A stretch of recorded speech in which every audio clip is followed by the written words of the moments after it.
Sleep, as we know it today, is often taken for granted. In our modern world, most people go to bed at night, sleep continuously for 7 to 9 hours, and wake up to the sound of an alarm clock. But if you were to travel back to medieval times, you would find that the concept of sleep was an entirely different experience. It was fragmented, ritualistic, and deeply intertwined with the beliefs, fears, and daily struggles of the era. In medieval society, sleep was not a uniform or simple act. It was a complex ritual influenced by religion, superstition, class, health, and even the architecture of one's home. The medieval world was a place where the darkness of night brought not only rest but also uncertainty, vulnerability, and mystery. The absence of artificial lighting made nights truly dark, amplifying the fears of the unknown. Shadows danced on the walls, strange noises echoed through the still air, and the flickering light of a candle was often the only source of comfort in the oppressive blackness.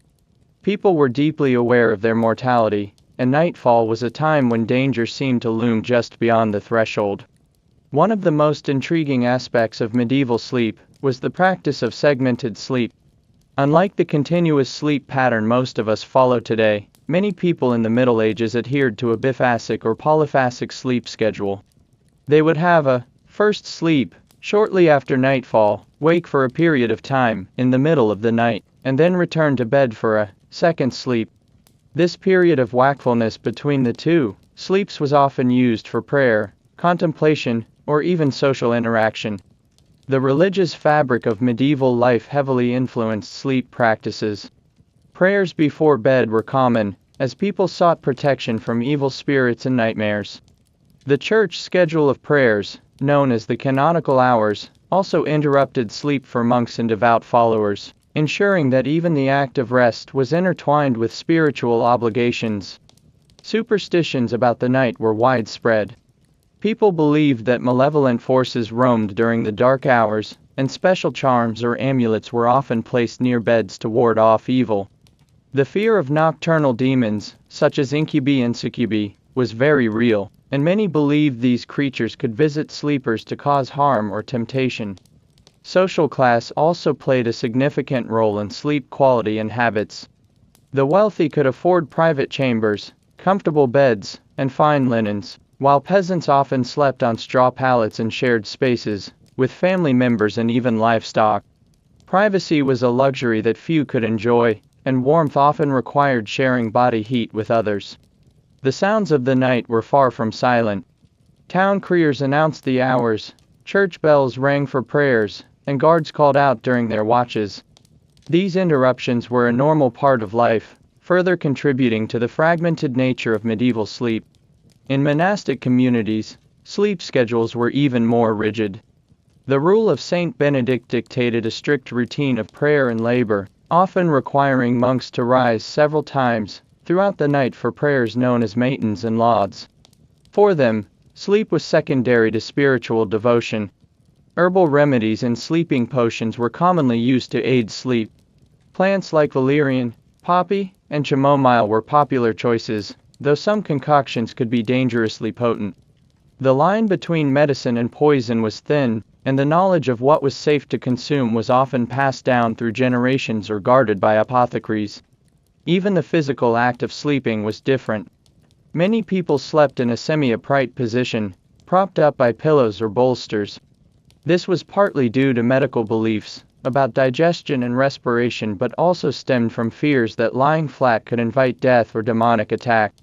Dreams held significant meaning in the medieval mind. They were seen as messages from the divine, omens of future events, or warnings of impending danger. Dream interpretation was a respected skill, and many sought guidance from clergy or wise women to understand the visions they experienced during sleep. For travelers, soldiers, and the impoverished, sleep often took place wherever shelter could be found. Stables, roadside inns, and even open fields served as makeshift bedrooms.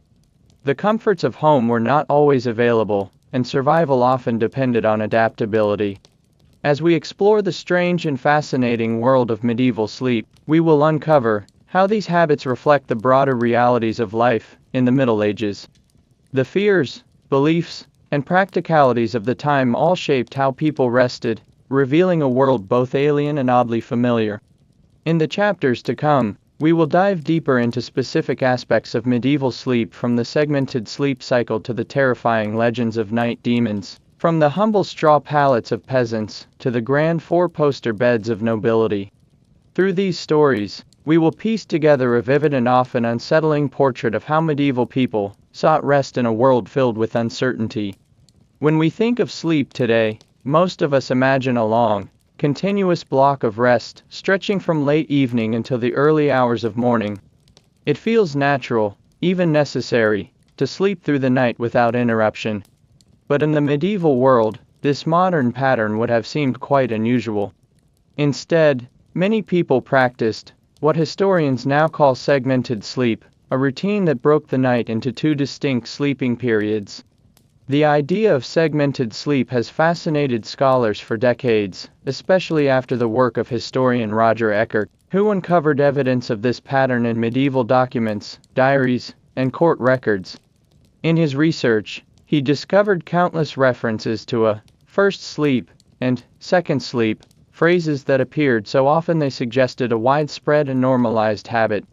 So, how did this segmented sleep work? Typically, people would go to bed not long after sunset. Without artificial lighting, there was little reason to stay awake late into the evening. After a few hours of slumber, often around midnight or slightly before, individuals would naturally awaken. This wakeful period between the two sleeps might last an hour or even longer. Then, after this interval, they would return to bed for their second sleep, waking again at dawn. During the period of wakefulness, known sometimes as the watch, people engaged in a variety of quiet activities. Some prayed, using the time for reflection and spiritual practice. The night offered a rare stillness, making it an ideal moment for connecting with one's faith. Others might tend to small household tasks, mend clothing, or prepare food for the coming day. Interestingly, this interval also provided private time for conversation or intimacy. Husbands and wives might quietly talk or share tender moments without the distractions of daily chores or the prying eyes of a bustling household. It was a pause within the day's grind, a space for quiet connection. There are even records of people using this time to visit neighbors or conduct secretive activities, though such nocturnal wanderings could be risky. The streets at night were dangerous places, with the threat of criminals, wild animals, or supernatural fears keeping most people indoors. But why did segmented sleep arise in the first place? The answer lies partly in biology. Some scientists suggest that without artificial lighting to stretch the day, our natural circadian rhythms lean toward this pattern of biphasic sleep. When darkness falls early, and activity winds down, the body may prefer two shorter sleep cycles rather than one long one. Additionally, segmented sleep was shaped by practical concerns. In cold climates, staying in bed for long periods could be uncomfortable, especially when bedding was thin and homes lacked insulation. Getting up briefly allowed people to stoke fires, add fuel, or adjust blankets before settling back to sleep. Religion, too, played a role. Monastic orders structured their nights around canonical hours, with prayers scheduled at intervals throughout the dark hours. While monks followed these schedules strictly, their habits influenced broader cultural norms, reinforcing the idea that wakefulness during the night was natural and even virtuous. The first sleep was often associated with deep rest and dreaming, while the second sleep was lighter.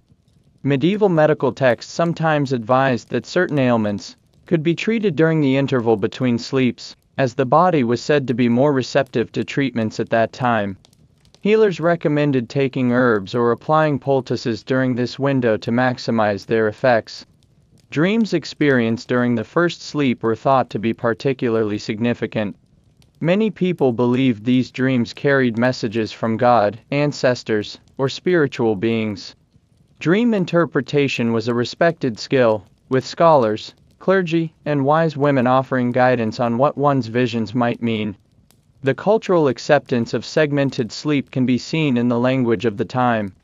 Phrases like first nap, middle of the night, and second nap appear frequently in medieval texts.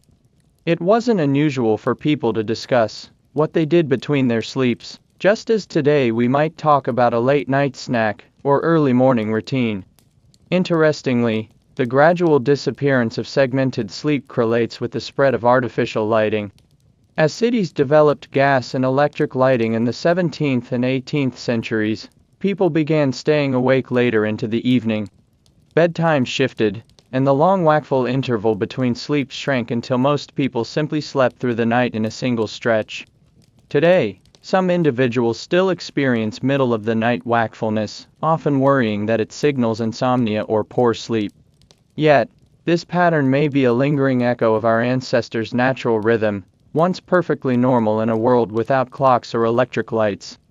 The segmented sleep of medieval people reveals how adaptable human rest can be.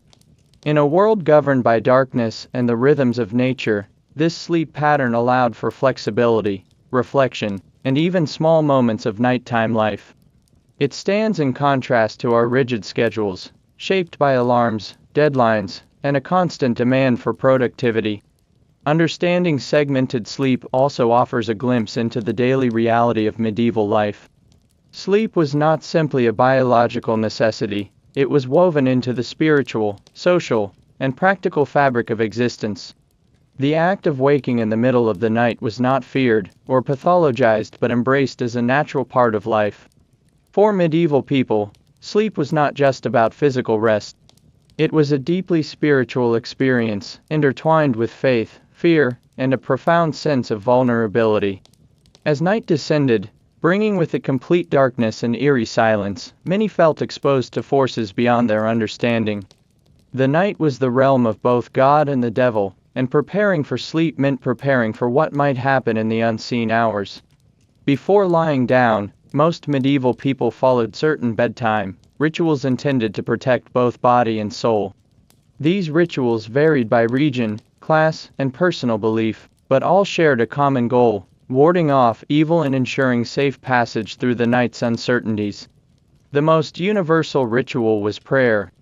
In a world where religion dominated every aspect of life, prayers before bed were seen as essential. Families often gathered together to recite evening prayers, asking for protection from demons, restless spirits, and even sudden death during sleep, a very real fear at a time when illness and accidents could strike without warning. The Lord's Prayer, Hail Mary, and the Apostles' Creed were commonly spoken. Some would also recite specific psalms thought to offer protection, while others whispered personal pleas for safety. The act of prayer was both a spiritual shield and a source of comfort in the face of nightly fears. In addition to formal prayers, many people used physical objects for protection. Crosses were hung above beds, sometimes with a sprig of blessed herbs like rosemary or lavender. These herbs were believed to repel evil spirits and promote restful sleep. Some households placed small vials of holy water near the bed, or even sprinkled it on the bedding itself. Superstitions abounded regarding how one should sleep to avoid attracting danger. For example, it was advised not to sleep with one's feet pointing toward the door, as this was how corpses were laid out for burial. Doing so was thought to invite death into the home. Charms and amulets also played a role in nighttime protection.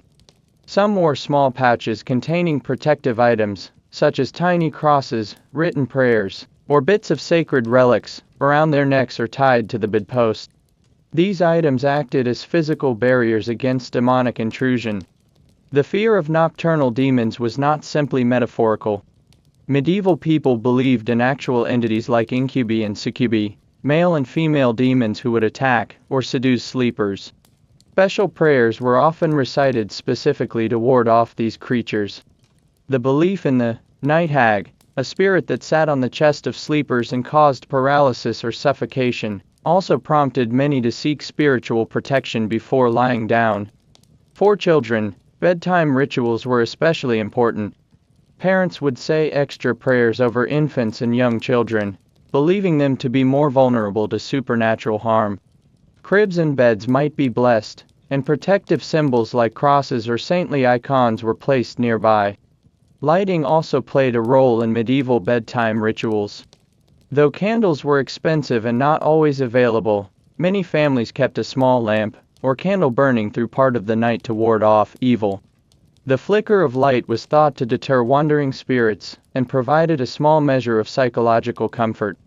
In wealthier households, servants might assist in these nightly preparations, drawing curtains around the bed to create a private, enclosed space. Heavy drapery not only kept out drafts but also symbolically shielded the sleeper from lurking dangers. Monastic communities had their own strict bedtime rituals.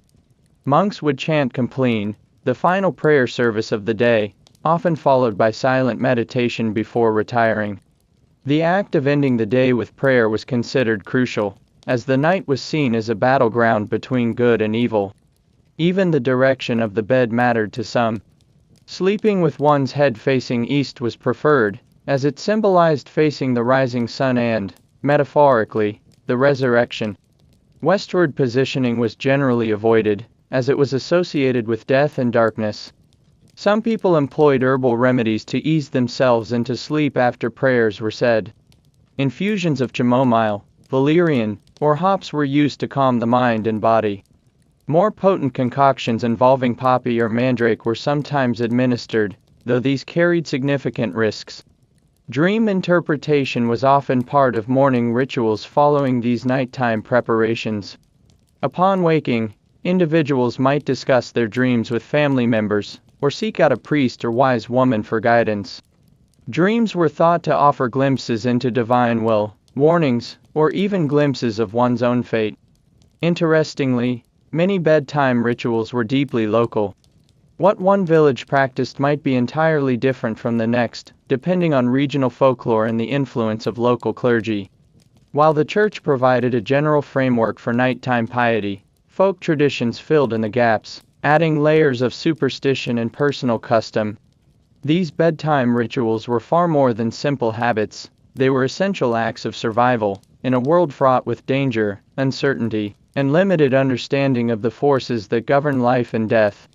By performing these small acts of devotion and caution, medieval people sought to create a bubble of safety, as they drifted into the mysterious and unpredictable world of sleep. In the medieval world, privacy was a luxury very few could afford. For most people, sleep was not a solitary experience but a communal one, shared with family members, servants, and even animals. The image of a large, private bedroom with a personal bed would have seemed foreign to the majority of medieval people. Instead, crowded sleeping arrangements were the norm, shaped by necessity, architecture, and the harsh realities of medieval life. The basic structure of medieval homes tells much of the story. For peasants and laborers, the dwelling was often a single-room cottage. This space served as kitchen, living area, and bedroom all in one. When night came, family members would lay out straw pallets or simple mattresses directly on the floor or on wooden platforms, huddling together for warmth. In colder seasons, this practice wasn't just practical, it was essential for survival. Children, parents, grandparents, and sometimes even extended family would sleep in close proximity. The body heat generated by multiple people offered insulation against the cold, especially in poorly insulated buildings where wind easily found its way through cracks in walls and under doors. In many households, animals joined the nighttime gathering. Chickens, pigs, goats, and even cows might be brought inside, especially during winter months. Livestock provided additional warmth and were kept close to protect them from thieves or predators. The sounds and smells of these animals were simply part of nightly life, a normal, if not always pleasant, accompaniment to sleep. Noble households offered more elaborate sleeping arrangements, but not necessarily more privacy. Great halls often doubled as sleeping quarters for servants and guests. In castles and manors, while lords and ladies enjoyed their own chambers, these spaces were rarely private by modern standards. Servants might sleep on pallets at the foot of the master's bed, ready to assist at any hour. The concept of the bedchamber was flexible. Important members of the household might have their own space, but guards, attendants, and handmaidens often slept nearby. Even royalty rarely slept entirely alone. Attendants were present for safety, comfort, and to meet any need that arose during the night. For travelers and pilgrims, Communal sleeping arrangements extended to inns and monasteries. At inns, guests often shared beds with complete strangers. Beds were rented by the space, not by the person, so travelers had little choice but to become bedfellows with whoever else required lodging that night. In monasteries, dormitories were lined with narrow beds, sometimes separated by simple curtains, with monks following strict schedules that dictated when they could rest and rise. The sharing of beds was not merely a matter of space, it reflected cultural norms around intimacy and boundaries. In many cases, bed sharing was not considered particularly intimate unless it involved romantic partners. Sharing a bed with siblings, parents, or friends was practical and accepted. This practice also extended into legal and political spheres. Important negotiations sometimes took place in bedchambers, where trusted advisors might sit on or near the bed during discussions. The intimacy of the space conveyed trust, while the physical proximity underscored the importance of the conversation. For children, sharing a bed with parents or siblings offered comfort in a world full of uncertainties. The darkness of night, with its ever-present threats of illness, fire, or supernatural danger, made the closeness of family reassuring. Parents could quickly respond if a child cried out from nightmares or discomfort. Yet these crowded arrangements came with challenges. Illnesses spread easily in close quarters, and lice or fleas were common nuisances. Ventilation was poor, making breathing difficult in the winter when windows remained shut against the cold. Snoring, coughing, or restless sleepers disturbed others, but such inconveniences were accepted as part of life. Despite the discomfort, there was also a sense of security in numbers. In a world where theft, fire, and violence were real concerns, being surrounded by family or household members offered a layer of protection. Nighttime attacks or raids were less likely to succeed when multiple people were present to raise an alarm. These communal sleeping arrangements reflected the interconnectedness of medieval life. Personal space was not highly valued or expected as it is today. The home was a shared environment, and sleep was another communal activity within the rhythms of daily survival. Even among the wealthiest, the concept of privacy was different. Royalty and nobles often conducted business from their beds, receiving visitors while reclining beneath heavy canopies and draperies. Important decisions were made, documents signed, and audiences granted, all within the intimate setting of the bedchamber. The physical structure of beds themselves evolved to reflect these habits. Large, sturdy bed frames supported multiple occupants. Thick curtains hung from four-poster frames, providing both warmth and a modest sense of separation from others in the room. These beds were valuable possessions, passed down through generations as family heirlooms. In monasteries, simplicity ruled. Monks slept on narrow, hard surfaces, often with little more than a thin blanket or woolen cloak for warmth. Comfort was not the goal, spiritual discipline and humility guided their nightly routines. The mingling of people and animals, of wealth and poverty, of sacred and mundane, all coexisted within the medieval sleeping experience. Sleep was not the isolated, silent event it often is today but a shared, dynamic part of daily life. As the sun dipped below the horizon, and darkness wrapped itself around medieval towns and countryside, a different world emerged, a world filled with dread, superstition, and unseen terrors. The medieval night was more than absence of light, it was an active, dangerous realm, where invisible forces prowled.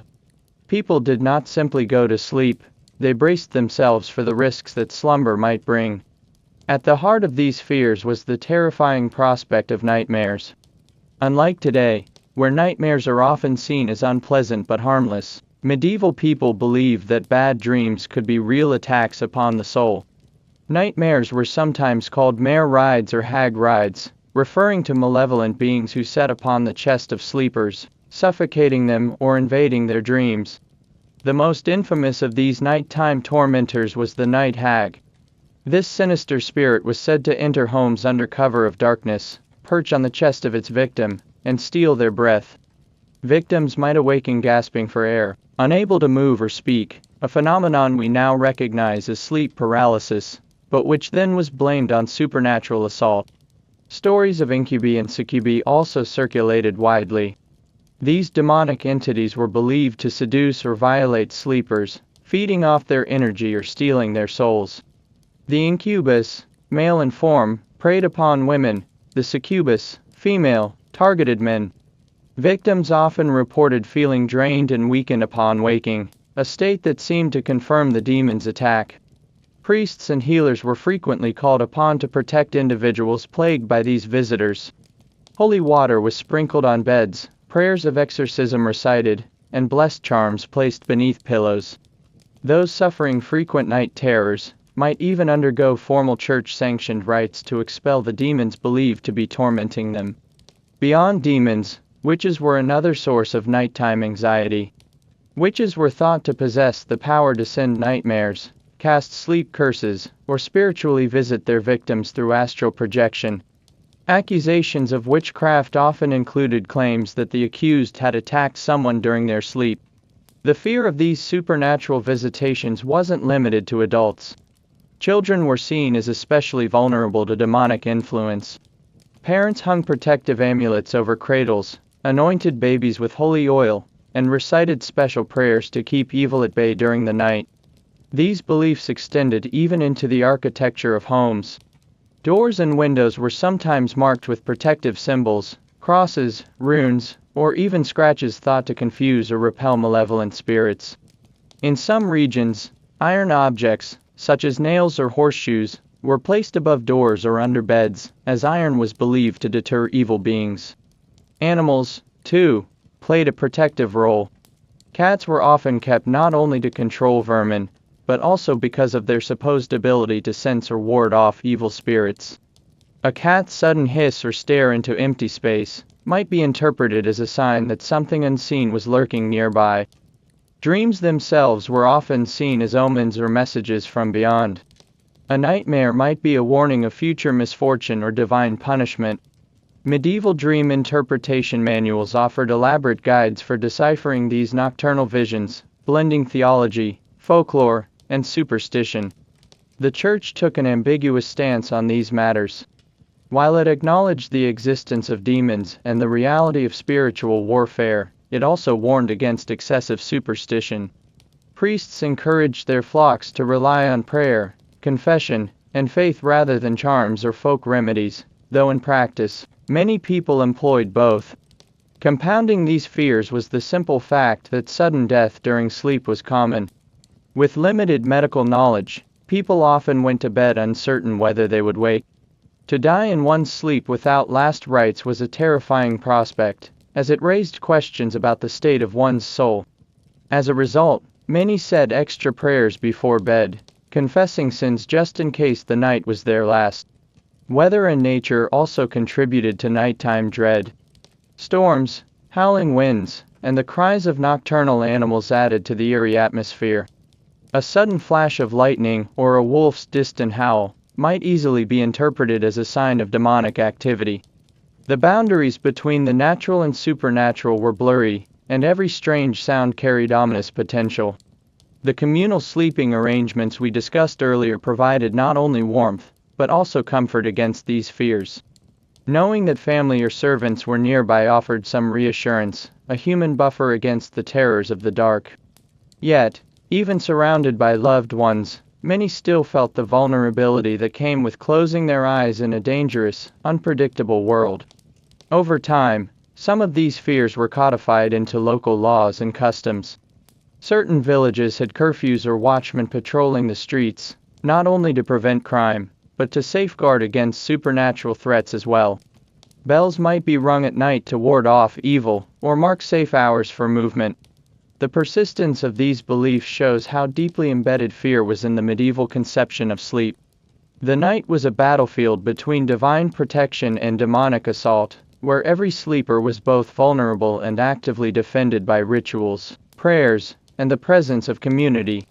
As we journey further into medieval sleep habits, we will next explore the strange remedies people turned to when they couldn't sleep, potions, herbs, and bizarre treatments that reflect both desperation and creativity. When fear and exhaustion collided, the search for sleep could lead down some very unusual paths. In a world where sleep was precious, dangerous, and deeply mysterious, the inability to fall asleep was no small problem. Medieval people suffered from sleeplessness just as we do today, but their understanding of its causes, and the remedies they employed, were often curious mixtures of faith, superstition, limited medical knowledge, and sheer desperation. The causes of insomnia were many, though not always correctly understood. Physical ailments like indigestion, fever, or injury could keep one awake. Emotional distress, grief, worry, or guilt also played a role. But in many cases, sleeplessness was attributed to spiritual or supernatural forces. Evil spirits might be disturbing the mind, demons might be lurking nearby, or God himself could be sending sleeplessness as a form of penance. Faced with such uncertainty, medieval people turned to a wide range of remedies, some practical, some bizarre, and some downright dangerous. Let's begin with the more practical ones. Herbal medicine was one of the most common approaches. Monastic infirmaries, village healers, and household herb gardens all provided remedies believed to soothe the restless mind. Chamomile tea, still popular today, was often used to promote relaxation. Valerian root, with its strong sedative properties, was another favorite. Lavender, whether brewed into teas or stuffed into pillows, was thought to calm both body and spirit. More complex herbal mixtures might include hops, lemon balm, or even lettuce, whose milky sap was believed to have mild sedative effects. Some remedies combine multiple herbs into infusions or poultices placed near the head while sleeping. Dietary adjustments were also prescribed. Heavy, greasy meals were believed to disturb the stomach and the mind, making sleep harder to find.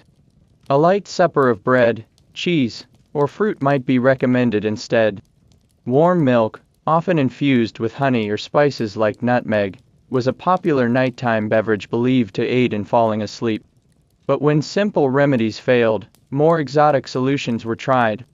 One particularly odd medieval cure involved stuffing the sleeper's pillow with the feathers of a partridge, which were thought to encourage restful slumber. Another suggested wrapping the feet in warm cabbage leaves, or soaking them in a mixture of wine and herbs before bed. Astrology played a surprising role in some treatments. Certain phases of the moon were believed to affect sleep, and physicians might consult the stars to determine the best time to administer a remedy or perform a ritual. If Saturn or the moon were poorly aligned, the chances of a restful night were thought to diminish. Of course, not all remedies were harmless. More potent concoctions sometimes included dangerous ingredients. Opium, extracted from poppies, was known and used as a powerful sedative, though its addictive properties and risks of overdose were poorly understood. Mandrake root, with its hallucinogenic and sedative effects, was another dangerous but occasionally used treatment. Physicians sometimes recommended bizarre objects to be placed under the pillow or near the bed. Pieces of jet, a type of fossilized wood, were believed to repel evil spirits. St. John's wort was hung above doorways to ward off demons, and small iron objects might be hidden beneath the mattress to block evil influences. If insomnia persisted, more spiritual remedies were sought.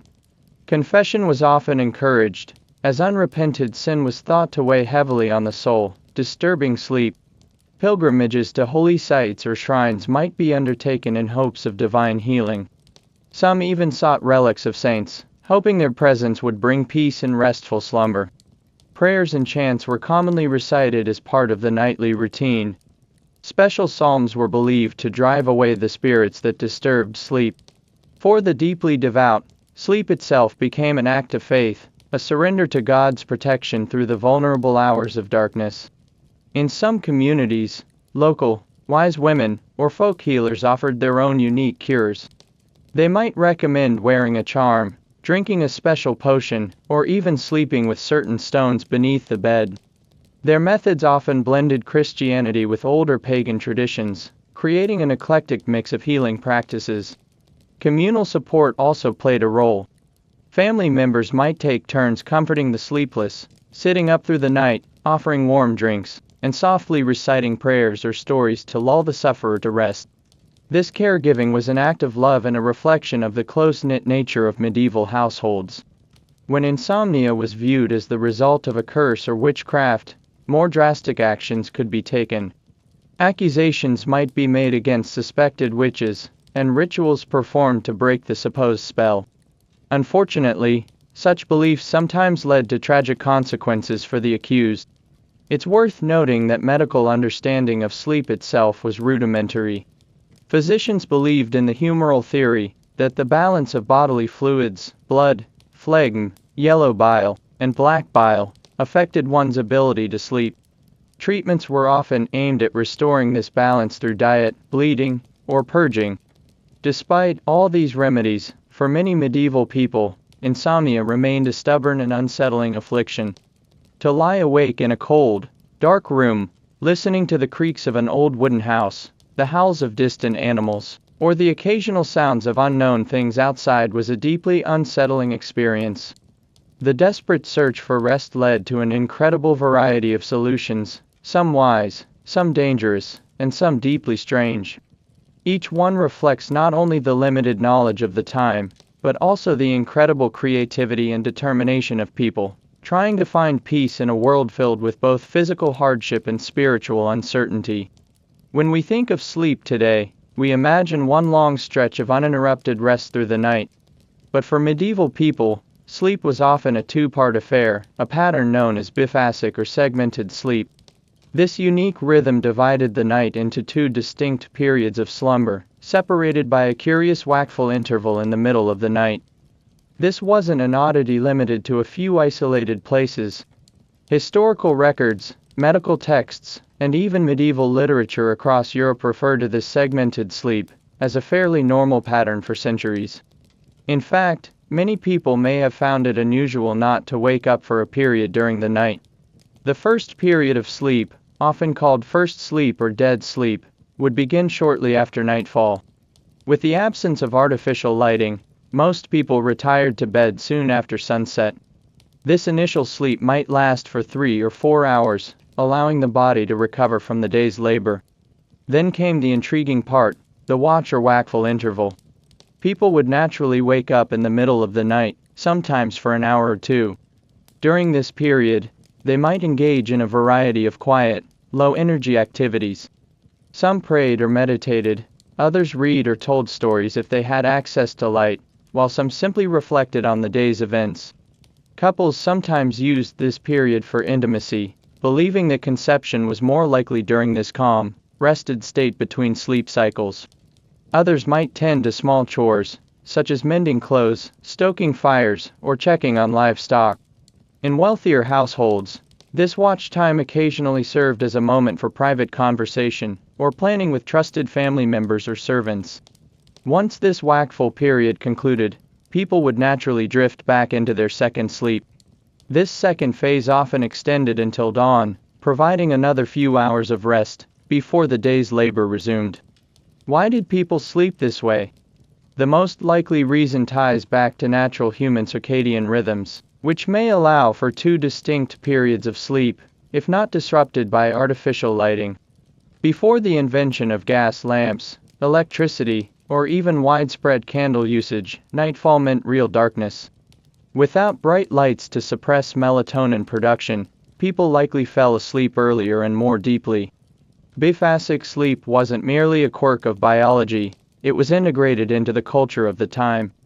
Medical texts from the period, such as those by the famous 15th century physician Laurent Joubert, reference the two-sleep system as ordinary and even beneficial for health. In fact, the interval between first and second sleep was sometimes seen as an ideal time for prayer, introspection, or even creative thinking. Religious leaders often encouraged people to pray during this wakeful period. In monasteries, for example, monks would rise during the night for scheduled prayers known as matins or vigils. For laypeople, waking up between sleeps was seen as a natural opportunity to engage in personal devotion or confess sins quietly to God. The idea of segmented sleep wasn't limited to Europe. Historical evidence suggests that similar patterns existed in various pre-industrial societies across the world, from Africa to Asia. It appears that this may have been humanity's default sleep pattern for much of history, only gradually replaced by modern, uninterrupted sleep due to changes in work schedules, artificial lighting, and social expectations. While biphasic sleep worked well for many, it wasn't without its complications. The middle of the night interval could feel eerie and unsettling, especially during the long winter months when nights were extended. The darkness outside remained complete, and the silence of the sleeping household amplified any strange creak or howl in the distance. This quiet time was sometimes referred to as the watch of the dead, because of the haunting stillness that hung in the air. Superstitions about spirits and nocturnal creatures were especially vivid during these hours, adding an extra layer of tension to this otherwise peaceful break in sleep. Despite these fears, many found comfort in the predictability of biphasic sleep. The watch time allowed people to balance spiritual, practical, and even social activities in a way that integrated naturally into their daily lives.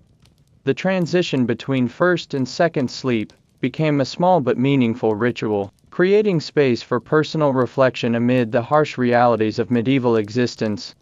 As industrialization swept across Europe in later centuries, this natural rhythm of sleep slowly faded. With the spread of artificial lighting, night became brighter, and people began staying up later.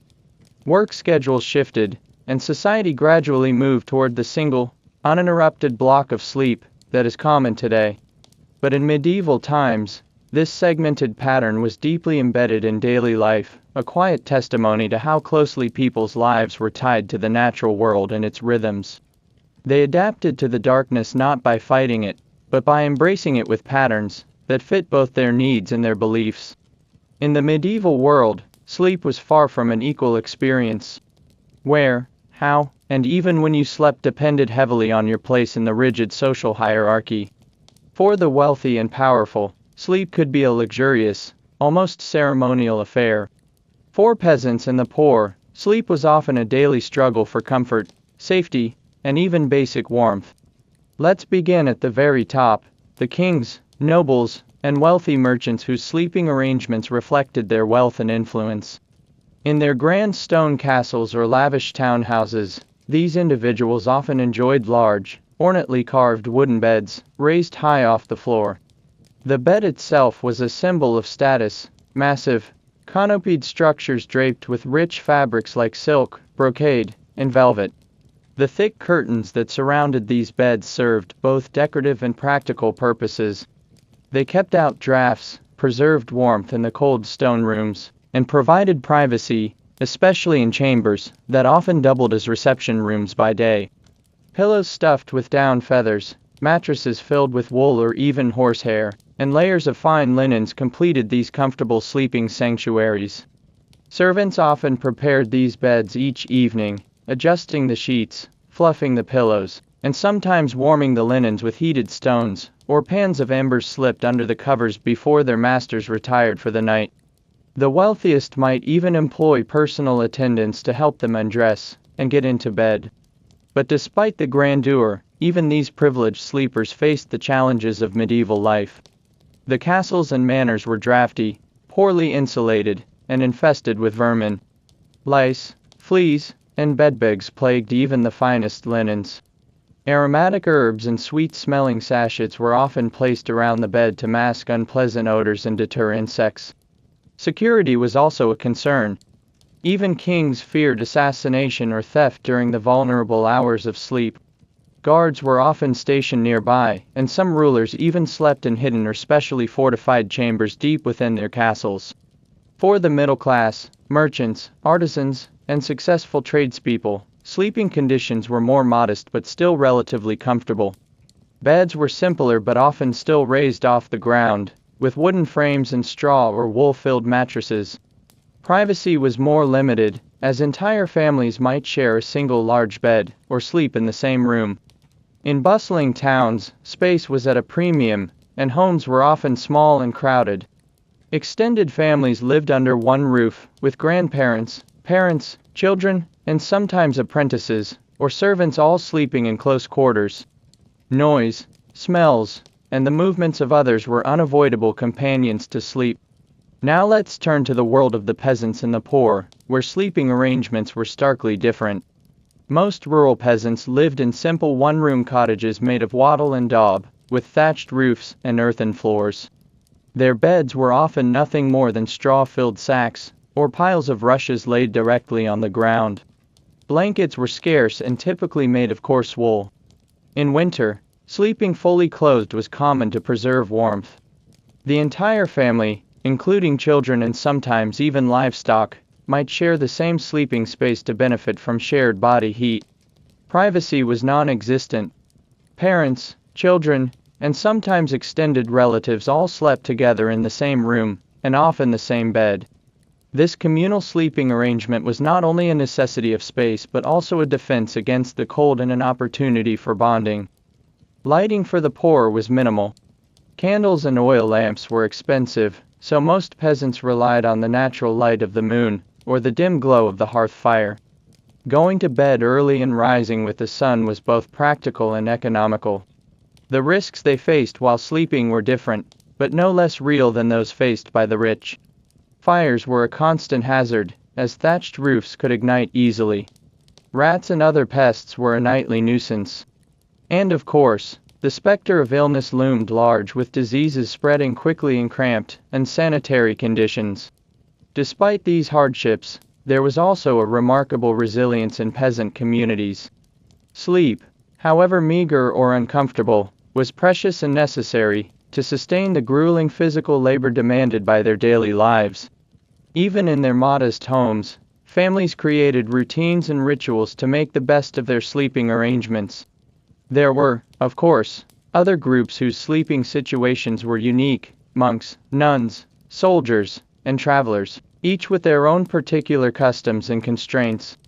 Monastic communities often practiced regulated sleep schedules punctuated by frequent prayers throughout the night, while soldiers might sleep, wherever safety permitted, on the ground, in tents, or on makeshift bedding while on campaign.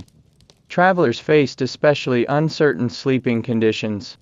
Inns were few, and many spent nights in stables, barns, or by the side of the road. For them, sleep was often fitful, and dictated by weather, safety, and sheer exhaustion. Overall, sleep in the medieval world was deeply shaped by class, wealth, and circumstance. The divide between the luxury of nobles and the hardship of peasants was stark, but everyone, from kings to commoners, shared in the universal vulnerability that sleep brings. All faced the darkness together, whether behind heavy curtains in a castle chamber, or beneath a patchy thatched roof in a tiny village hut. The medieval night was far from an empty void of silence and sleep. It was carefully structured, punctuated by bells, rules, and duties that governed when people slept, woke, prayed, and even patrolled the streets. While modern cities may pulse with activity 24 hours a day, medieval communities followed a strict rhythm that revolved around the natural cycle of light and darkness, guided by both secular and religious authority. At the very heart of this system was the church bell. These bells were far more than mere calls to worship. They were the primary timekeepers of the medieval world. In a time before personal clocks or watches, the tolling of the bell marked the passage of the hours for everyone, from peasants in the fields to nobles in their keeps. Bells rang out to signal the canonical hours of prayer, known as matins, lauds, prime, terce, sext, none, vespers, and compline.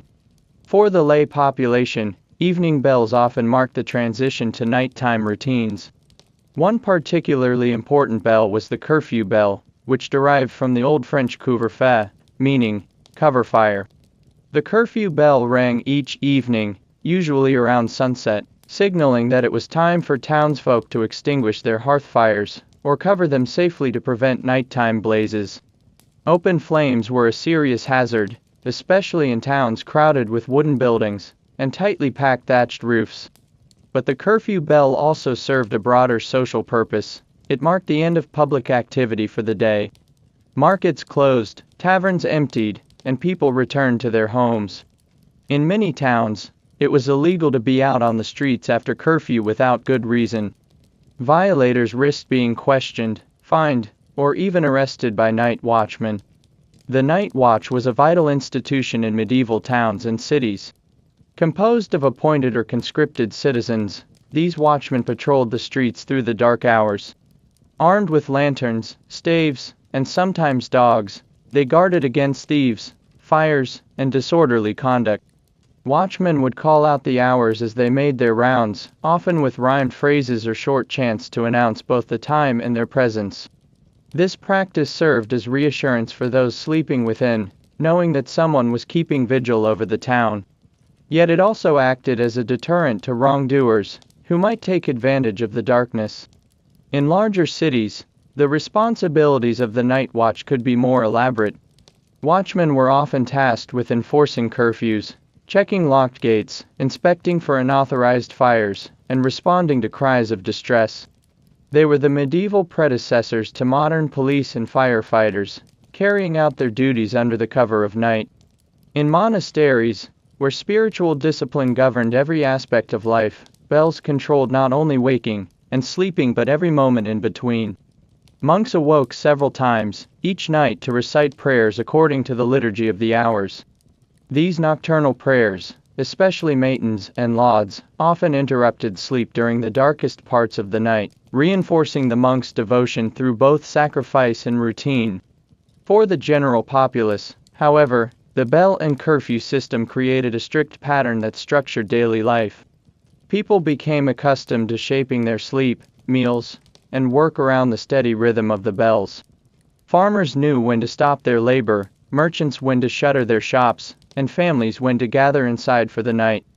Yet, despite these structures, life after dark still held dangers. Without proper lighting, the streets were hazardous, filled with open ditches, wandering animals, and occasional criminals. Superstition also played a large role. Many feared venturing out after nightfall, believing that evil spirits, demons, or witches roamed freely in the hours when God's protective light was absent. For this reason, most medieval people treated nighttime with caution and respect. The safest place was at home, behind locked doors, with fires covered and candles extinguished, lying under woolen blankets and listening to the muffled sounds of the watchman's calls echoing faintly in the streets outside.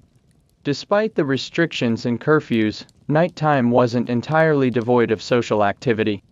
In wealthier homes, private gatherings might continue after the curfew bell, with music, conversation, or even feasting. Nobles sometimes held late-night councils, or entertained traveling guests well into the night, though these were exceptions to the general rule. Special occasions and religious festivals also bent the rules. On nights of celebration, such as saints' feast days, weddings, or seasonal festivals like Christmas and Midsummer, curfews were sometimes relaxed, and the night became a time of song, dance, and revelry.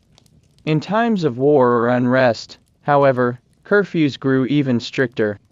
Cities on the edge of conflict enforced harsh nighttime regulations to prevent espionage, sabotage, or infiltration by enemy forces. Town gates were locked, guard rotations increased, and citizens were often ordered to stay indoors under threat of severe penalties. Thus, while modern people often take for granted the ability to move freely at all hours, medieval life after dark was carefully controlled, governed by bells, laws, and vigilant eyes. Nighttime was not a realm of freedom but a structured, supervised part of daily life where safety, faith, and fear all mingled under the cover of darkness. In the medieval world, dreams were not simply random images or fleeting thoughts. Instead, they were windows into the spiritual realm, a direct line to God, angels, saints, or even demonic forces. Every dream carried potential meaning, and every nightmare was examined for the hidden messages it might reveal. Medieval people lived in a deeply religious and superstitious society, where the boundary between the natural and supernatural was thin. Sleep, as a vulnerable state, where the soul was thought to wander, became a stage upon which divine and infernal beings could act. The church played a central role in shaping how people interpreted their dreams. Many theologians believed that God used dreams to communicate with the faithful. Biblical stories, like Joseph's prophetic dreams in the Old Testament, or the angel appearing to Joseph in the New Testament, served as powerful examples. Clergy often taught that certain dreams could offer guidance, warnings, or insights into the will of God.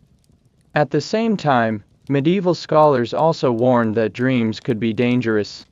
The devil and his minions were believed to use dreams to tempt, deceive, or torment the soul. A person plagued by disturbing dreams might fear that they were under demonic attack or spiritual corruption.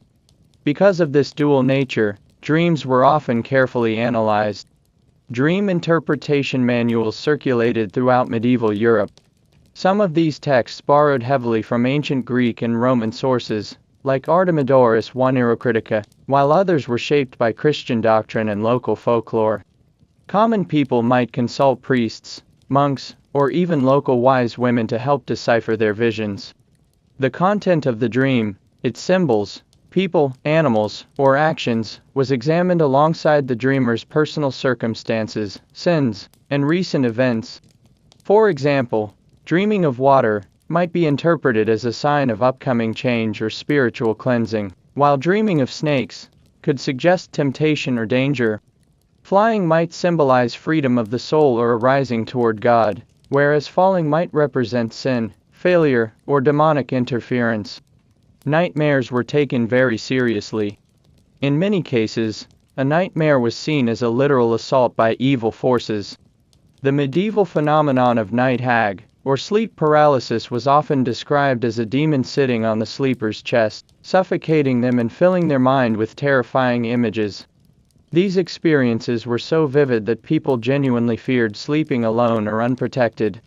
Amulets, holy relics, and prayers were commonly used to guard against such nocturnal attacks. The sign of the cross was often made before sleep, and many placed religious icons near the bed for protection. Monasteries were filled with prayers designed specifically to protect against bad dreams. The Complete Service, recited before bed, included pleas for God's protection through the night and deliverance from evil spirits. Interestingly, not all dreams were seen as supernatural messages. Some medieval physicians believed that dreams could be caused by physical imbalances. According to the theory of humors, undigested food, excess bile, or even the wrong sleeping posture could create strange and disturbing dreams. Diet, in particular, was often blamed for nightmares. Eating heavily before bed was thought to produce wild and chaotic visions. Certain foods, especially rich meats, cheese, or strong wines, were notorious for disturbing sleep and producing unsettling dreams.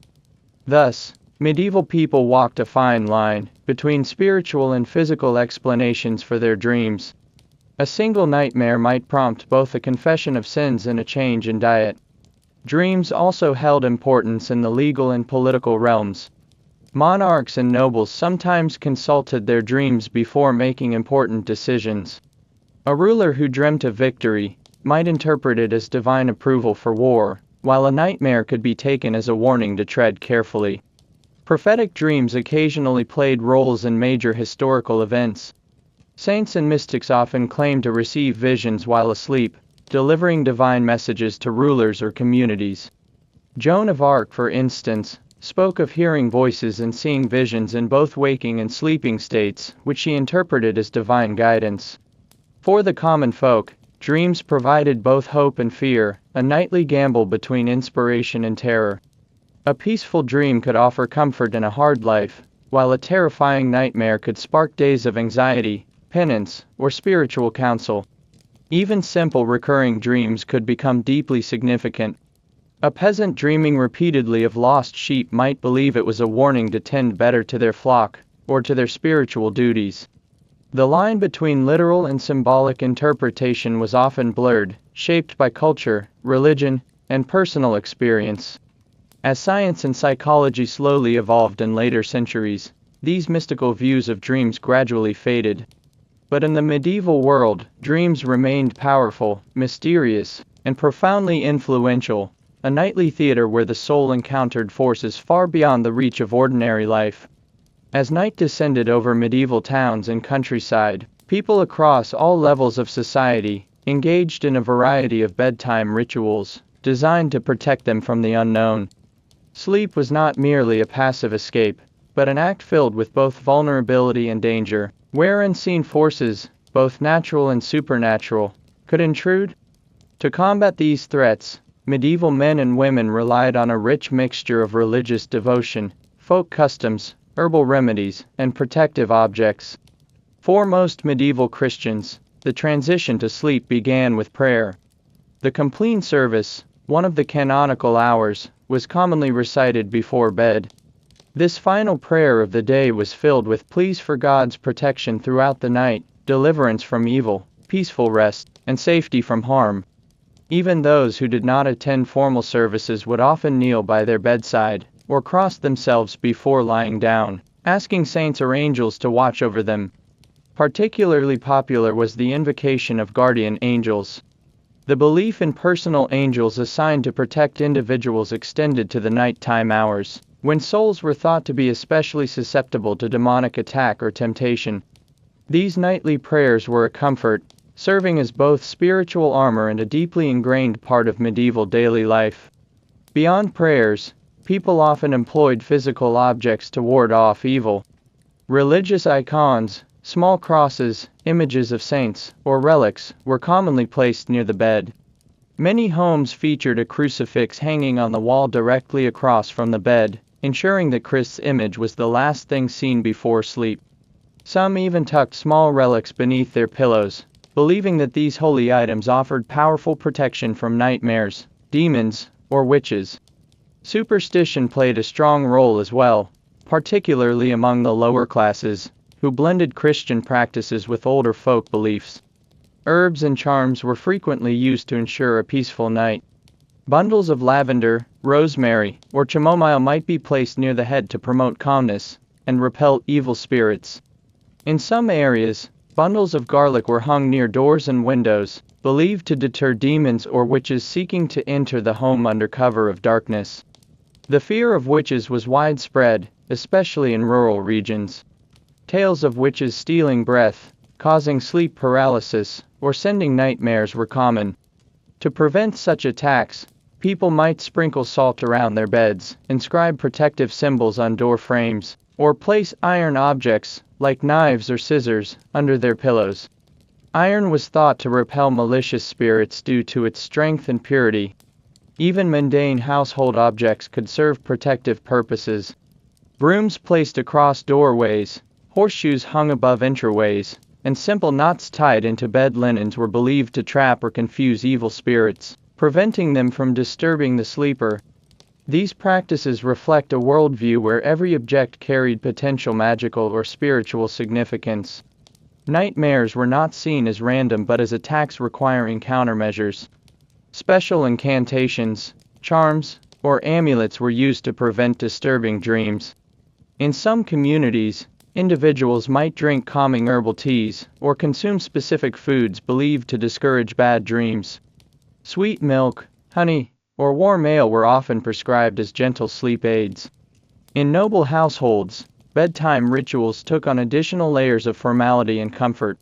Servants would carefully prepare the lord's or lady's bed, fluffing the pillows, warming the linens with heated stones, and arranging the bed curtains to block drafts. Candles were extinguished with snuffers to prevent accidental fires, and chamber doors were locked to ensure safety from intruders. The wealthiest might even employ personal attendants to remain nearby throughout the night in case any need arose. Monasteries followed strict bedtime routines governed by discipline and order.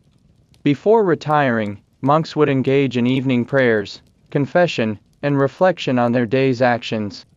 Silence was strictly observed after compline, fostering an atmosphere of solemn contemplation and spiritual readiness for sleep. Physical comfort was not neglected entirely, but it was seen as secondary to spiritual readiness. Monks often slept on simple pallets or straw mattresses, sometimes even fully clothed, to practice humility and self-discipline. The focus remained on resisting the temptations of luxury and remaining constantly vigilant against spiritual dangers, even in sleep.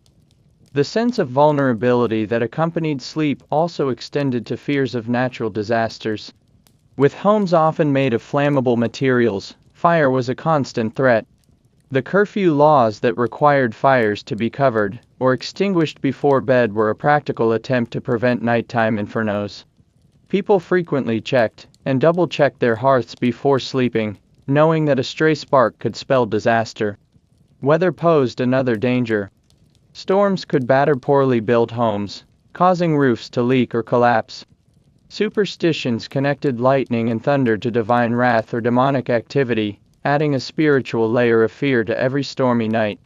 During such nights, prayers for protection were often more fervent, and charms were kept close at hand. For travelers and soldiers sleeping in unfamiliar or exposed places, portable charms and rituals were even more critical. Soldiers on campaign often carried small crosses or relics for protection, while pilgrims might carry blessed items or holy water. These portable safeguards offered a measure of reassurance in the unpredictable environments outside familiar homes and monasteries. Even the act of waking was not left to chance. Many people thanked God upon waking, believing that each new day was a gift of life renewed. Some offered short morning prayers while still in bed, giving thanks for surviving the hidden dangers of the night. This reinforced the belief that sleep was not entirely safe but a nightly journey through a spiritually charged landscape. Thus, bedtime in medieval times was a carefully managed ritual, combining faith, superstition, and practical caution. People of all ranks sought to protect themselves from both visible and invisible dangers, blending religious devotion with ancient folk customs that gave them a sense of control over the mysterious world of sleep. For medieval people, sleep was always shadowed by uncertainty.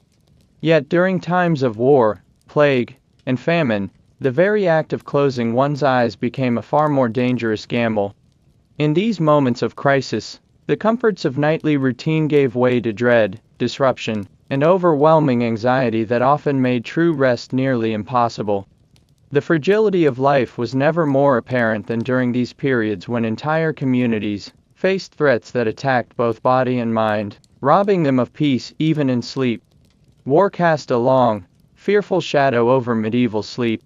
When armies approached, ordinary villagers often fled their homes, abandoning their beds for uncertain refuge in forests, caves, or makeshift encampments far from the safety of stone walls. Those who remained behind in besieged towns endured nights filled with the sound of distant war drums, the whistle of flaming arrows, and the crashing of siege engines against fortified walls. In such moments, sleep was shallow and haunted, frequently interrupted by the fear of breach, pillage, and slaughter. Even for the soldiers themselves, sleep was a perilous necessity. Camps were set up on open fields, vulnerable to surprise attacks from enemy raiders, or ambushes under cover of darkness. Guards rotated shifts, constantly scanning the night for movement, while those not on watch tried to catch moments of uneasy sleep on rough ground, wrapped tightly in cloaks for warmth. The whinnies of horses, clanking of armor, and occasional shouts from sentries kept true rest at bay. The constant stress of impending combat, the hunger gnawing at their bellies, and the wounds from earlier skirmishes turned each night into a restless vigil.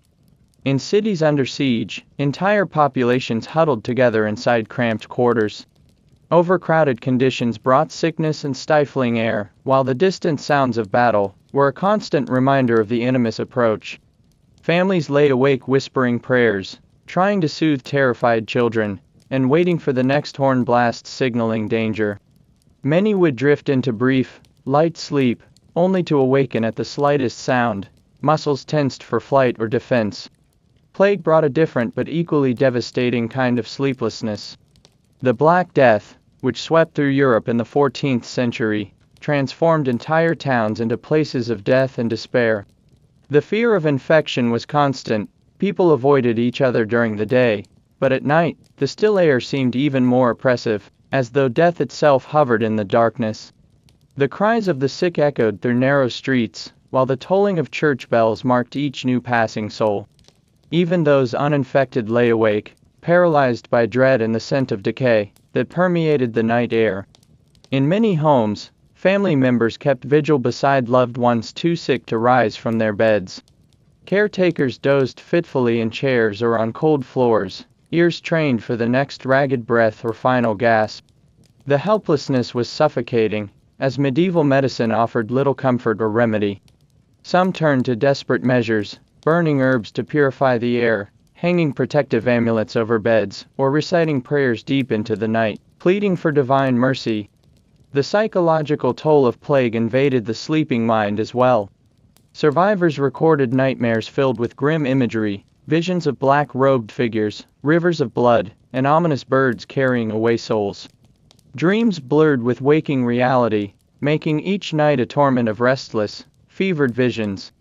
In some cases, individuals simply refused to sleep, terrified that sleep itself might invite death or allow spirits to claim their souls. Famine offered yet another torment to sleep. When crops failed due to poor weather, pestilence, or war, hunger gnawed at entire communities. The human body, weakened by malnutrition, struggled to enter the deep, restorative phases of sleep. Stomachs cramped with emptiness often caused people to wake repeatedly through the night, unable to find comfort. Parents lay awake, hearts breaking as they listened to the soft sobs of hungry children beside them. Hunger sharpened other fears as well. Desperation led to theft and violence. Those who still had small reserves of grain or salted meat slept lightly, fearful that neighbors or wandering thieves might break into their homes under cover of darkness to steal what little they had left. In rural villages, people sometimes posted night watches not to defend against foreign armies, but against starving locals driven to robbery by despair. The church offered some spiritual comfort during times of crisis, but even the priests and monks were not immune to fear. Entire monasteries were wiped out by plague. Many churches stood empty when priests succumbed to illness. The faithful still prayed, but their prayers often carried a desperate, pleading tone rather than the calm devotion of ordinary times. Some saw these crises as divine punishment, adding guilt and hopelessness to their nighttime anxieties. In cities suffering multiple calamities, where war, plague, and famine sometimes struck simultaneously, the nights became almost unbearable.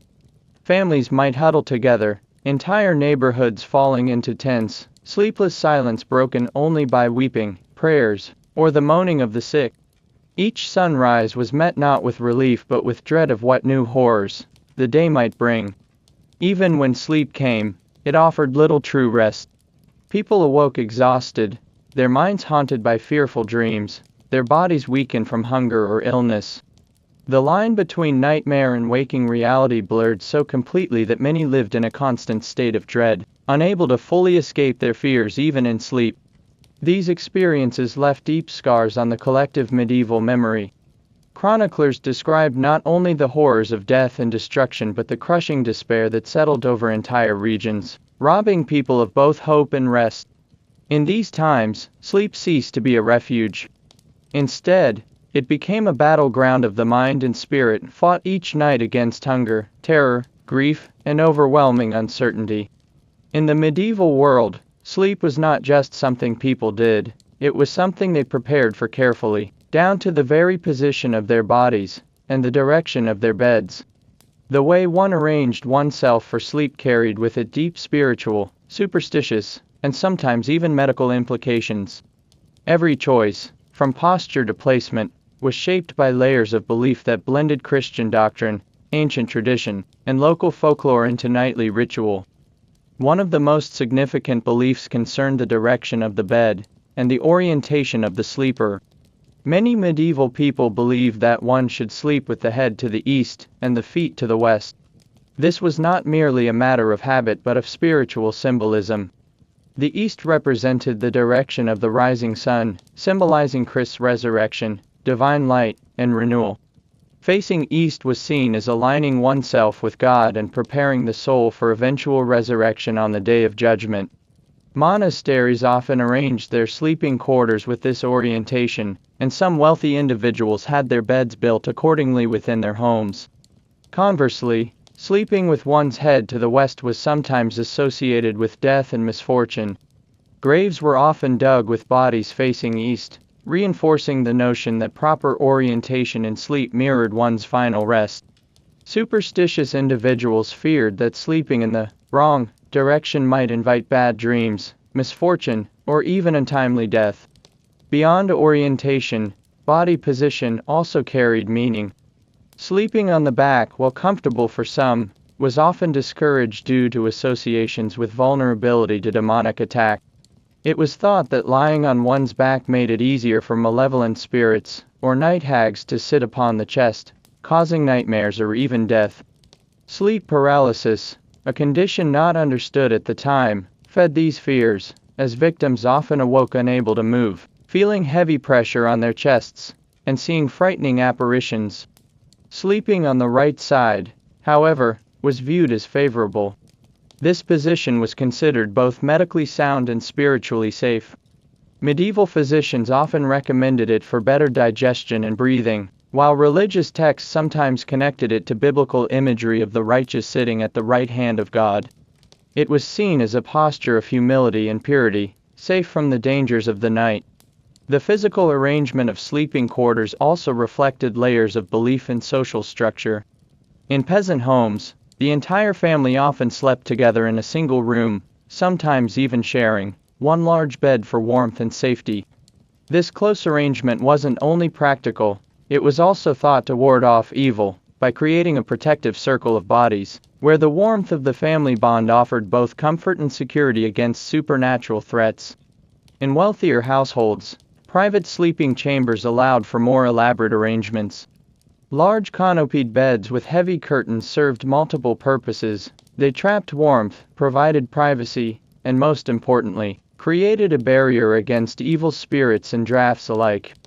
The bed was often the most valuable piece of furniture in the house, intricately carved and sometimes inscribed with religious symbols to offer added protection.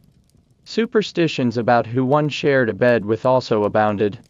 It was generally considered unwise to sleep beside a stranger, especially one suspected of witchcraft or evil intent. Even trusted companions were sometimes scrutinized, as it was believed that a person's troubled spirit could transmit bad dreams or illnesses during shared sleep. Thus, in some inns or communal lodgings, travelers were cautious about who they lay beside, sometimes preferring to sleep sitting upright or separated by makeshift barriers. Children were often kept close to parents during sleep, not only for warmth but for protection. Infants were sometimes swaddled tightly and placed in small cradles near the parents' bed, where they could be easily monitored through the night. The swaddling itself was thought to keep the child safe from evil spirits that might seek to enter through the limbs. Special charms, such as tiny crosses or amulets, were sometimes tied to the cradle or sewn into the child's clothing. Animals, too, were occasionally brought indoors at night, particularly in rural areas. Livestock sheltered within homes not only provided warmth, but were believed to ward off thieves and supernatural beings. Some believed that the presence of animals, especially dogs, could alert families to approaching danger or even repel malevolent forces. Cats, meanwhile, were viewed with mixed suspicion, sometimes praised for keeping vermin away, other times feared as creatures connected to witchcraft and dark powers. Certain objects were deliberately kept near, or even in the bed for spiritual defense. Small crosses, relics of saints, or prayer beads were popular choices, while some households kept vials of holy water within arm's reach. In particularly anxious times, individuals might trace protective symbols onto bedposts or sprinkle salt around the sleeping area to create a spiritual barrier. There were also more unusual superstitions tied to how one entered and exited the bed. Some believed that one should always get out of bed on the right side to ensure good fortune throughout the day. Rising from the left side, by contrast, was sometimes thought to invite misfortune or accidents. This seemingly minor ritual shows just how thoroughly superstition infused even the smallest aspects of daily medieval life. Even dreams themselves were believed to be influenced by sleeping positions. Certain postures were thought to attract prophetic dreams, while others invited troubling visions. Dream interpretation manuals sometimes advised individuals on how to position themselves if they sought divine visions or answers to important questions. These instructions were often highly detailed, reflecting an intricate blend of religious fervor, ancient philosophy, and popular superstition. Thus, sleep in the medieval world was far from a simple act of lying down. It was a deliberate, carefully structured practice shaped by centuries of belief about the nature of the soul, the dangers of the night, and the proper way to navigate both earthly and spiritual realms. Every detail mattered, from which direction the bed faced to how one's body was positioned to the objects placed nearby. Together, these customs formed a nightly ritual that offered comfort in a world filled with uncertainty. Among medieval people, none approached sleep with more structure and discipline than those who lived within monasteries. For monks and nuns, sleep was not merely a human necessity, but a carefully measured part of their spiritual lives. Every hour of the day and night was governed by the rule, particularly the rule of Saint Benedict, which outlined how monks should divide their time between prayer, work, study, and rest. Even in their most private moments of sleep, monks sought to honor God and avoid the dangers of spiritual laxity. The Benedictine rule, established in the 6th century, became the foundation for countless Western monastic orders. According to this rule, monks were required to rise in the middle of the night for vigils, the first of the divine offices. This meant that their sleep was intentionally interrupted. Monks would retire early in the evening, often after completing prayers around sunset, only to be roused several hours later, sometimes as early as 2 or 3 a.m. to gather in the darkened chapel for collective prayer and chanting. The purpose behind these nighttime interruptions was both spiritual and practical. Spiritually, waking during the night was seen as an act of vigilance, a readiness to serve God at any hour. It was a way of imitating the wise virgins of the gospel, who stayed awake for the bridegroom, a constant state of preparedness for divine judgment. Practically, it broke up the monotony of long, dark medieval nights, allowing monks to spend their early hours in focused devotion rather than restless sleep. After vigils, monks might return to their cells for a few more hours of rest, before rising again for lauds, the next prayer service held at dawn. This fragmented sleep schedule required their bodies to adjust to patterns very different from those of laypeople, who typically enjoyed a more extended first sleep and second sleep. For monks, rest was distributed carefully around their primary duty of continual worship. The conditions in which monks slept were intentionally austere. In most monasteries, monks slept in shared dormitories rather than private cells, though wealthier or stricter orders sometimes provided individual rooms for senior members. These dormitories were often large, cold stone halls with minimal furnishings, just a simple wooden bed or pallet-thin straw mattress, and perhaps a woolen blanket. The atmosphere was silent, with no talking permitted once complete concluded, reinforcing a sense of reverence even during rest. Monks typically slept in their habits, the long robes worn during the day, ready to rise quickly for midnight prayers. This practice was part humility, part practicality, and part spiritual readiness, a constant reminder that life was temporary, and the soul must always be prepared for divine service or sudden death. Even in sleep, comfort was secondary to discipline. Nuns followed similarly strict rules within their convents. Though often spared the harshest conditions of soldiers or peasants, their sleep was still heavily regulated by spiritual routine. The divine office structured their nights with similar interruptions for prayer, and their living quarters reflected the same modesty found in monasteries. Privacy was limited, the communal life extended even into the quiet hours of the night, fostering constant mutual accountability and spiritual discipline. Silence was a central feature of monastic sleep practices. Monks and nuns practiced what was known as the Great Silence from the end of compline until morning prayers. This rule barred conversation, noise, or unnecessary activity during the night, promoting an atmosphere of contemplation. Even in emergencies, conversation was reduced to hand signals or whispers. The absence of casual conversation during nighttime hours reflected a deeply rooted belief that silence itself was a form of prayer and discipline. While some monastic orders adhered closely to Benedictine guidelines, others adopted even stricter sleeping arrangements. The Carthusians, for example, often slept in complete solitude within individual cells, designed for near-total isolation. Each monk maintained his own tiny room containing not only a bed, but also an oratory for private prayer, allowing for an even more extreme withdrawal from worldly distractions, including communal sleeping. Despite the rigid schedules and minimal comforts, monks and nuns often describe their sleep as peaceful. The predictability of the schedule, the absence of worldly noise, and the disciplined life created an environment where spiritual serenity often replaced the anxieties that plagued laypeople. Freed from the constant worries of war, famine, or plague, at least within the protective walls of their communities, monastics found a different kind of rest rooted in spiritual security. Of course, not even monasteries were immune to the larger fears of the age. Disease could still strike within cloisters, and during political upheavals, monasteries were sometimes targets for looting or violence.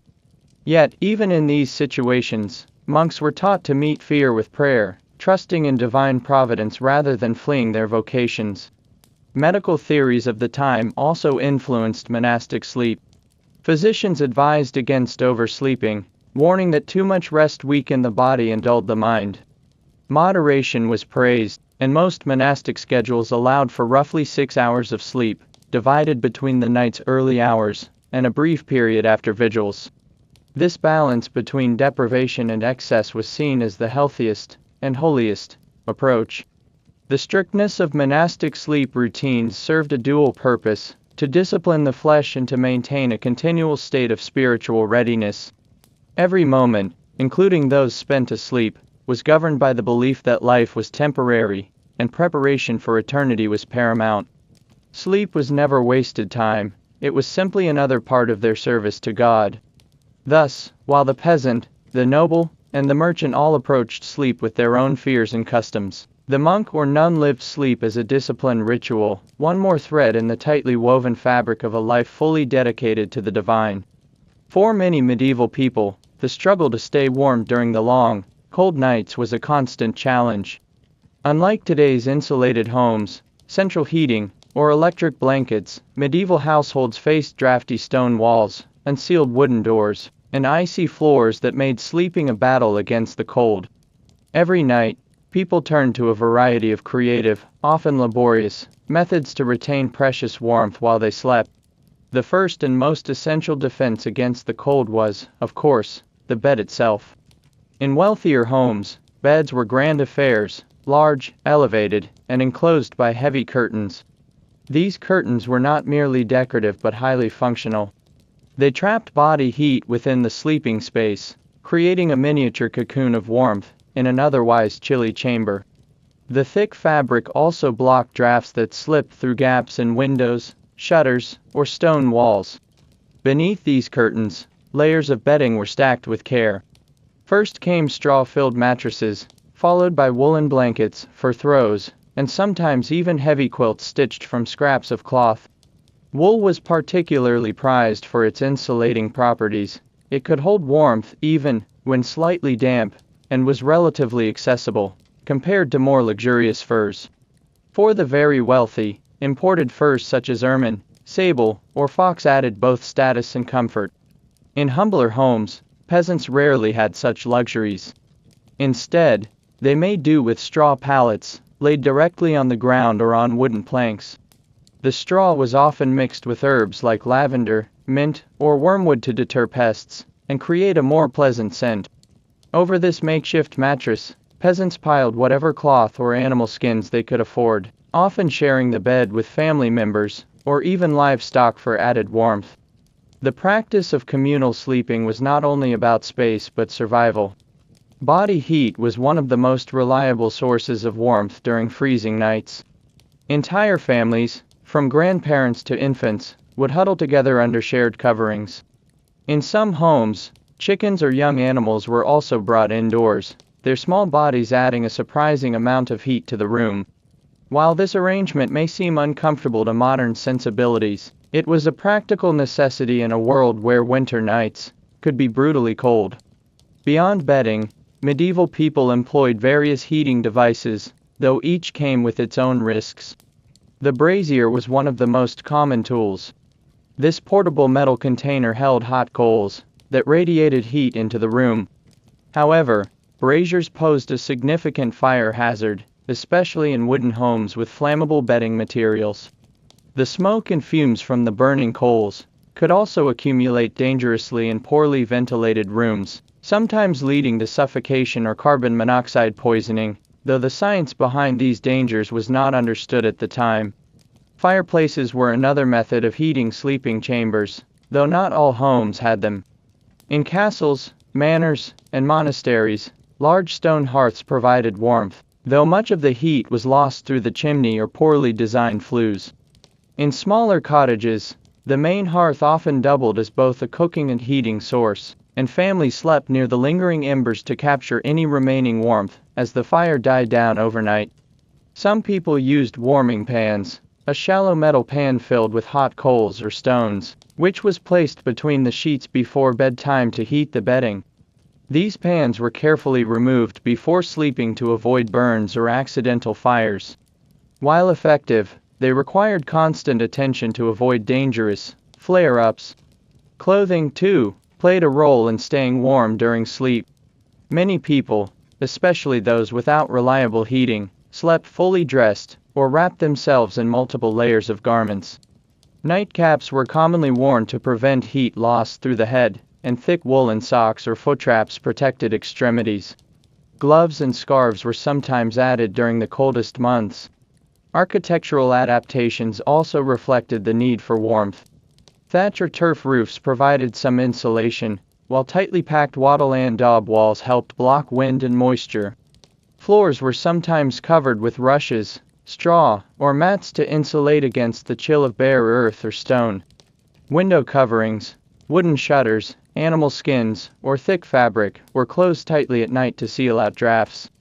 In monasteries, staying warm followed strict rules of moderation. Monks were expected to endure a degree of discomfort as part of their spiritual discipline, often sleeping in unheated stone dormitories with only simple woolen blankets for cover. Nevertheless, practical measures like sharing dormitory space and using enclosed beds helped mitigate the worst of the cold without indulging in excessive luxury. Superstitions also crept into the ways people sought warmth.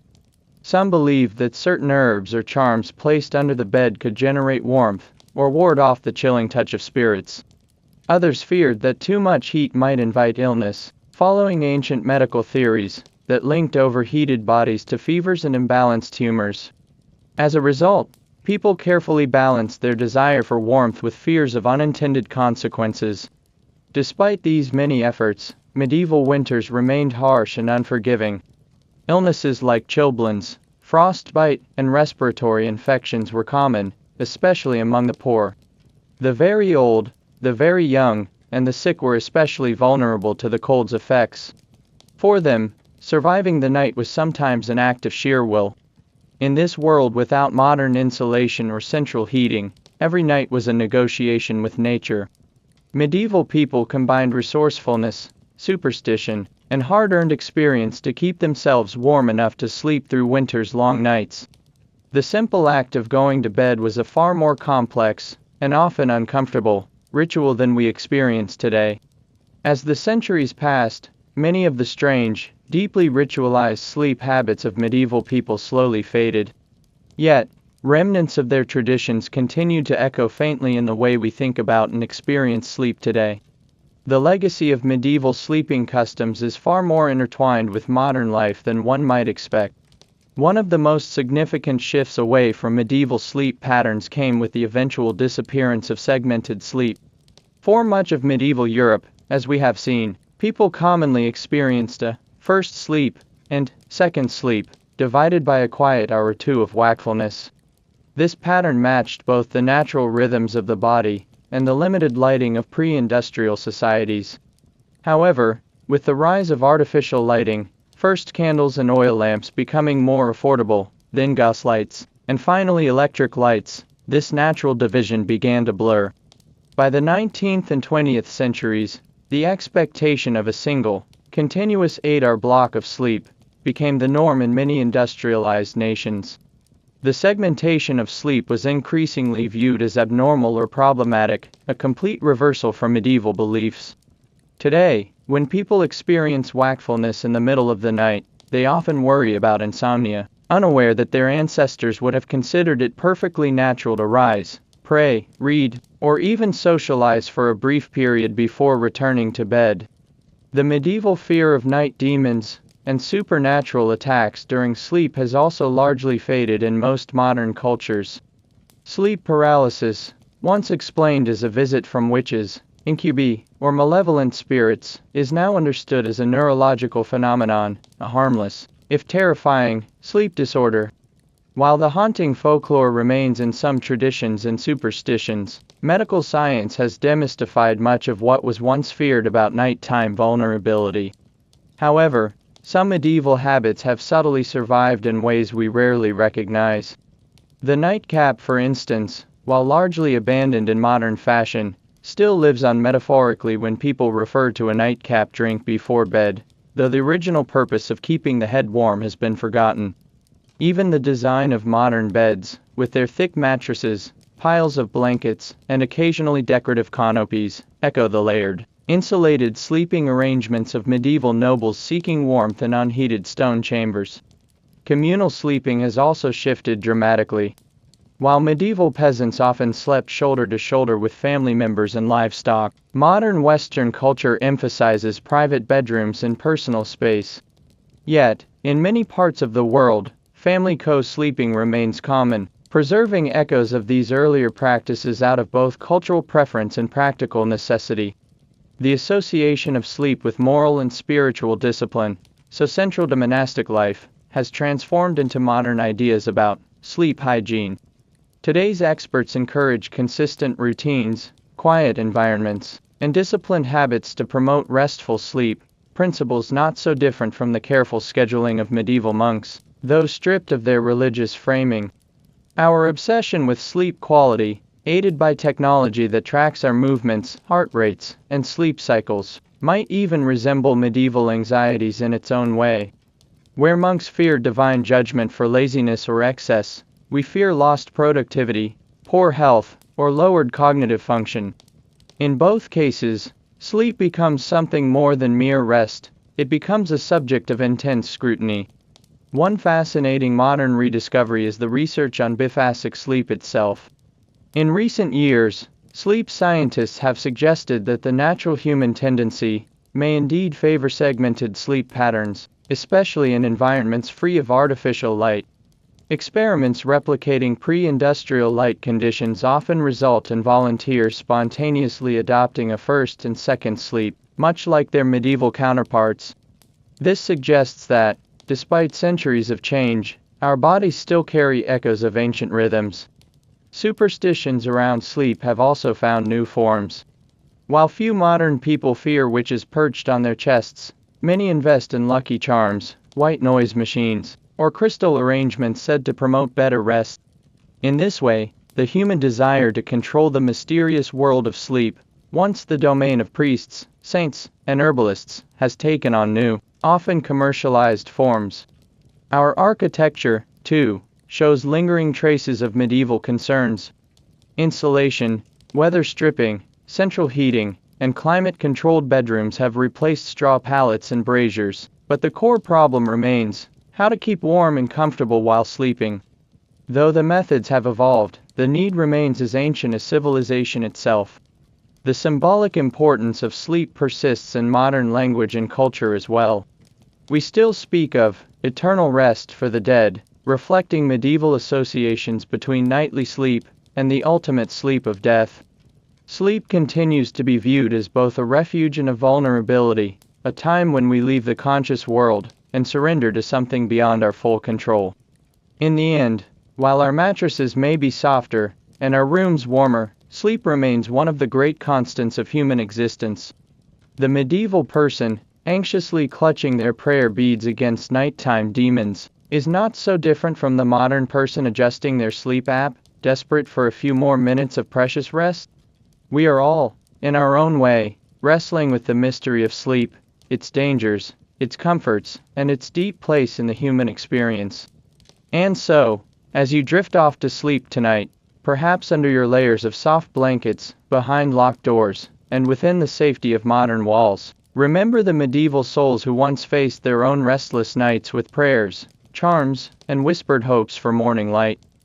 In the medieval world, sleep was a far more complicated, fragile, and mysterious experience than most modern people imagine. Without electricity, alarm clocks, or modern comforts, people in medieval Europe approached sleep with a mixture of practicality, superstition, religion, and constant adaptation to their harsh environment. Sleep wasn't merely rest, it was survival, ritual, and sometimes a nightly battle against the unknown. One of the most striking differences between medieval and modern sleep was the concept of segmented sleep, or what was commonly known as first sleep and second sleep. Without artificial light, people often went to bed soon after sunset. They would sleep for a few hours, wake naturally in the middle of the night for an hour or two, and then return to their second period of slumber until dawn. This wakeful period was not considered insomnia or a problem but a normal and expected part of the night. People used this time for prayer,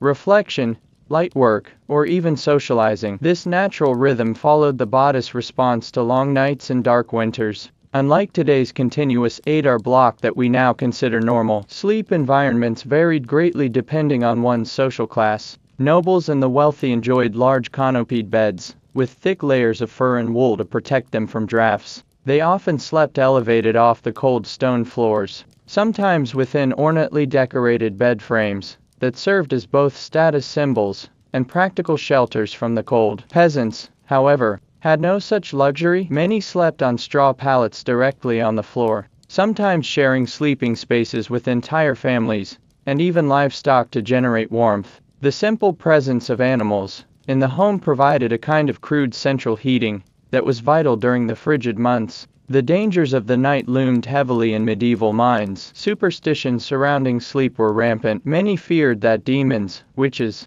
or evil spirits might attack them during slumber. Sleep paralysis, poorly understood then, was often attributed to supernatural forces like the night hag or incubi. People armed themselves with prayers, charms, amulets, and holy relics to ward off these threats. Beds were often positioned carefully to avoid alignment with doors or windows, which were believed to allow spirits entry. Monks and nuns approached sleep with strict discipline governed by religious orders, like the rule of Saint Benedict. Their nights were intentionally fragmented, interrupted by regular prayer services such as vigils, lauds, and matins. Monastic sleep was seen as another form of devotion, balancing physical rest with spiritual readiness. Monks often slept fully clothed in shared dormitories, practicing the great silence, where no words were spoken throughout the night. Warmth was another critical concern. Medieval homes lacked insulation and heating. To combat the cold, people used multiple layers of blankets, bed curtains, and braziers, portable metal containers filled with hot coals. However, these heating methods came with significant fire and smoke hazards. Some wealthier individuals used warming pans filled with embers to heat their beds before sleeping, carefully removing them to avoid accidents. The majority of the population relied heavily on body heat, layering clothing, and huddling together to survive winter nights. Medical theories of the time advised moderation in sleep duration, warning against both oversleeping and insufficient rest. Physicians suggested roughly 6 hours of sleep, divided between nighttime and brief early morning naps after religious duties. This balance reflected both practical living conditions and the belief that too much indulgence in sleep weakened the body and soul. With time, many medieval sleep practices faded as society evolved. The rise of artificial lighting allowed people to extend their waking hours, reducing the natural tendency for segmented sleep. Urbanization, changing work schedules, and new medical understanding transformed expectations around rest. Today's obsession with continuous, uninterrupted sleep is a modern construct that would have baffled a medieval peasant or monk. Yet, some remnants remain. Modern sleep hygiene echoes monastic discipline. Consistent schedules, quiet rooms, and minimal distractions are now promoted for better rest. Family co-sleeping still exists in many cultures, much like medieval peasants once practiced. Our beds, heavy blankets, and decorative pillows reflect an ancient concern for warmth and comfort. Even our language retains traces of old associations. Eternal rest remains a common euphemism for death, reflecting the age-old link between sleep and mortality. In the end, while we have electric blankets and smart mattresses, our ancestors approached sleep as a far more vulnerable, spiritual, and sometimes terrifying experience. They lived in a world where the night was unpredictable, where demons might visit, fires could spark, and warmth was hard-earned. The medieval person may have slept under vastly different circumstances, but their concerns, comfort, health, and safety, are still deeply familiar to us today.